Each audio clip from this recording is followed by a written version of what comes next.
going on, good people? It's David Johns, and I'm back with another installment of Three Things. First up, in case you missed it, November 9th, the incredible JR and Vanessa Ford will release their debut picture book, Calvin. Now, this heartwarming story follows Calvin, a transgender boy who prepares to return to school and introduce himself to his family and friends for the first time.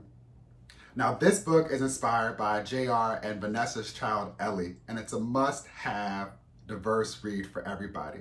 And as someone who's been a fan of Ellie since we first colored Sonic the Hedgehog on their floor together, I'm just so happy that this is being introduced to the world.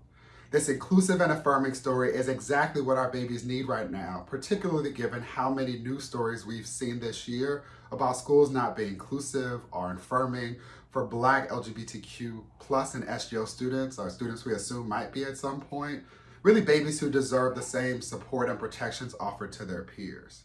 This book is an excellent way for parents and caregivers to promote empathy and kindness, which are essential lessons for all kids, the big babies too. It's also a useful tool to hold safe space. I encourage you to not only pre-order Calvin, but also to register for an event where the Fords will join me virtually on November 10th at 6 p.m. Eastern Time for a discussion on the book hosted by Politics and Prose. I'm so looking forward to chatting with them, and I hope that you join us too. Second, the gifted and uber-talented Billy Porter will be directing an adaptation of a queer young adult novel, Camp. Now, this film will follow a 16-year-old boy named Randy at a camp for LGBTQ plus and same-gender-loving teens where he can be himself, forge best friendships, perform in musicals, and concoct a plan to win the heart of his crush. You better go, Randy. Along with directing, Billy Porter will play the camp's theater director, Mark, which is unsurprising given that he's a man of many talents.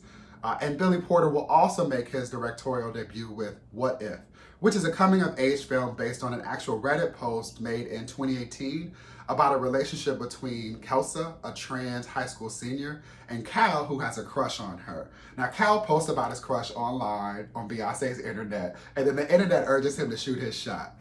Now, how does that sound? That's cute or what? Shoot, bro. I'm thrilled to see more queer stories, especially those focusing on young queer people. And I'm even more pleased to see them directed by a Black, same-gender-loving, HIV-positive man. I highly anticipate the release of both movies.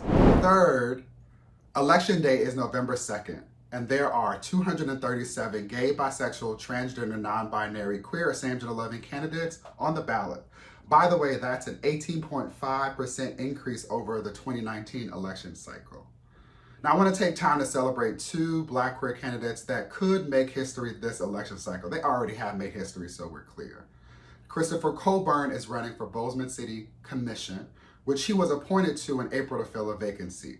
Now, if elected, he would be the first out queer Black elected official in the entire state of Montana. Coburn says that he will work to make Bozeman the equitable and inclusive community everyone deserves, period.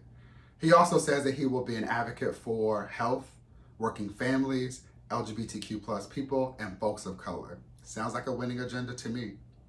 Now, Crystal Hudson would become the first openly same-gender-loving Black woman on the New York City Council. Hudson is an unapologetically pro-Black, pro-queer, and pro-justice candidate. Now, that's what I like to hear. She has a Black agenda for New York City because she says, y'all listening? When Black New Yorkers thrive, all New Yorkers thrive. I know that's right. Can we please get one of those agendas for every city in this beautifully diverse country? Now, we already have a historic number of Black LGBTQ plus and same-gender-loving elected officials in office, and I am so delighted to see more running for office, championing policies and practices that would benefit our people, our families, and our communities, and really support everyone who is deciding to lead in this way.